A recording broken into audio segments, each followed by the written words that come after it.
Edgar Allan Was Poe's The Mask of Red Death in Legeo was pretty confusing, weird, and just plain old school. But let's compare them anyway. The Mask of Red Death is basically about a lavish prince who sits in his castle with all his homies while everyone in his kingdom dies from a disease. Then, about 5 months into chillin', the prince and his noble homies get bored, so the prince throws a masquerade ball in the music hall. They are all dancing with masks in solitude, since there's a bunch of sick and dying people outside. Then this really creepy creeper comes inside and he's like, "Hey, what's up?" This is weird because the castle was in lockout mode and no one can get in. The prince is like, "What the heck are you doing here?" and follows this creepy creeper into a room. A black room with blood red curtains and a grandfather clock, which is like so creepy. And the creeper is just floating there. Of course, the prince is smart and thinks that this red cloaked Merlin, I walk through walls, my dude, is weird and goes to stab this creature. You're like, wait, if this guy is floating and has no legs and looks creepy, why would you just reach out and stab this floating I walk through walls, my dude? Well, he can't, and one of his nobles finds him dead on the ground with a cloak guy next to him. Then the noble guy reaches out to this person's face and takes the mask off, and everyone dies. The end.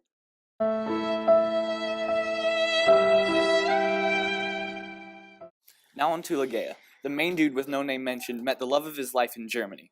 This relationship is strange since it seems the narrator doesn't know her last name. I mean, like, bruh, she's the love of your life, and you don't know her last name? Like, come on. Anyway, the woman was pretty goth. Black hair, pale, black eyes, yeah, all that stuff. So the narrator marries and has a happy life. The end. Psych! This woman gets really sick. Her dying wish is for the love of her life to read a poem about death and the tragedies of life to her. Why? Like, come on, that's not fun. This woman is seriously goth. He reads the poem to her, she says a prayer, and then boom, she's dead. He goes on to grieving, and then, boom, he has a new wife. The second wife was the total opposite of the first wife. Blonde, plump, full of life. They had the best honeymoon ever. Like, the best. Psych! They stayed where they got married for a month. Like, bro, get a life. Alright, then she gets sick too. So she is sick for like 3 days, and then she makes a full recovery. Yay! Happy ending. Psych! She gets sick again. During this time, the narrator is smoking opioids, so yeah, you might want to know that. Anyway, the second wife dies. After a couple of days after the second wife's death, the narrator hears a groan from her death room, and he goes to check it out. A second groan comes out from the body, and the wife is resurrected, but something was off. The body was growing taller, and it had black hair. Turns out it was the first wife that was resurrected. The new wife that just died is back alive as the old wife that died earlier. So you're probably thinking, what? So are we, the end. Okay, now that we have the summaries out of the way, we can compare them with how they fit into Gothic literature. 1. Does it manipulate your fears? Totally. I mean, imagine your whole kingdom is dying from a mysterious disease, and you have no idea what it is. The prince is chilling with all his homies, but then you aren't. It's like if Ebola was in Colorado. I'd be like, deuces, and move on, to North Korea, I suppose. Hell no! The Mask of Red Death is totally checked out on that factor. Well, does Legea though? I mean, there's a goth lady. Those are pretty creepy. 2 dead women. Those are also pretty creepy. Yeah, I mean, you could be afraid of dead women, 2. Helplessness of characters. Totally. I mean, what can the chill prince do against a disease? Nothing. His homies are dying, he's probably drunk, and stabbing the thing doesn't work. Best Prince 2018. And plus, all his gatekeepers and guards are probably already dead. Now, the narrator in Legea is like the most helpless out of all the helpless people. This guy cannot heal his wives because of his lack of knowledge. They both die, he's smoking opioid, and he doesn't know his first wife's last name. What can he do? Nothing! No offense, guy. 3. The setting has to be all dark and brooding, apparently, but I don't think a masquerade ball is very dark and brooding. There is a castle, though. The only real dark setting in the Mask of Red Death is outside of the castle, where everyone is dying. In that clock room. Oh, yes. The old clock room is a dark, black velvet room with blood-red windows and an old grandfather clock. It is so terrifying. Now, Legea. The guy's house is super scary. It's a house with a table, chairs, and a bed with a dead woman in it. May not seem scary, but imagine your mom dead in your bed. and you don't do anything with the body. You just keep it there. No, no, hell to the no. 4.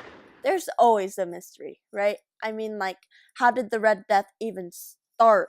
I mean, did it wake up one day and was like, I'm gonna go over to that castle, walk up to all the people and be like, who wants to inhale me? It makes no sense at all. Leia is even more confusing. What was the freaking first wife's last name? Because that's obviously the largest part of the plot. What was the disease that both of the wives died from? Also, how does the second dead wife turn into the first dead wife? Is the unknown man gonna marry the dead person again? Like the first wife?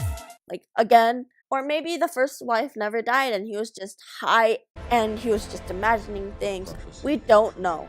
The prophecy is true. 5.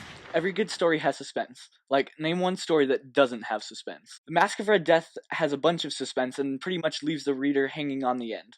You're like, ooh, when is the jerk-faced prince gonna die? And is the red-cloaked guy, I walk through walls, my dude, gonna be the Red Death and gonna kill this guy? So you get the point.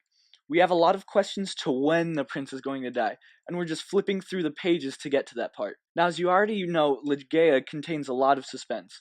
You're just anticipating that something is going to happen when the first wife dies. Of course, the unknown man gets a second wife, totally opposite to the first one.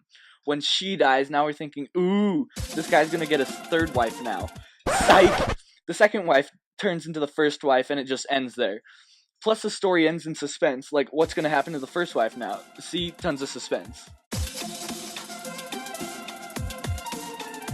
6. Is there any drama in these Gothic literature pieces? Of course. I mean, listen to this. It was then, however, that the Prince Prosperto, maddening with rage and the shame of his own momentary cowardice, rushed hurriedly through the 6 chambers, while none followed him on account of a deadly terror that had seized upon all.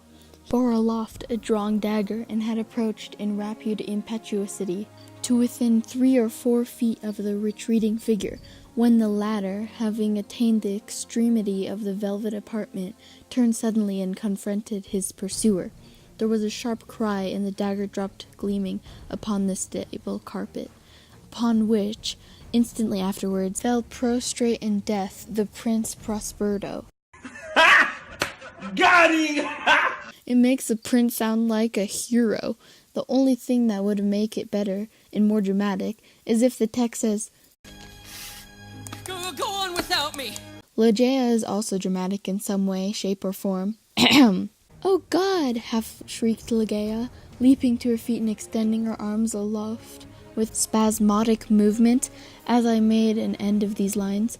Oh God! O Divine Father! Shall these things be devatingly so? Shall these conqueror be not once conquered? Are we not part and parcel in thee?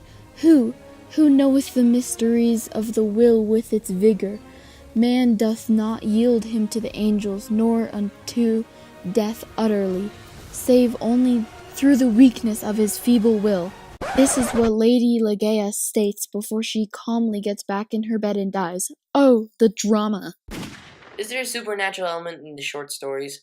Well, I believe the Red Death counts as supernatural. I mean, a disease taking on the shape of a human, for which you cannot stab, and can kill someone just by stuffing its finger up someone's nose. That's the count as supernatural. No argument there. Now on to Ligeia.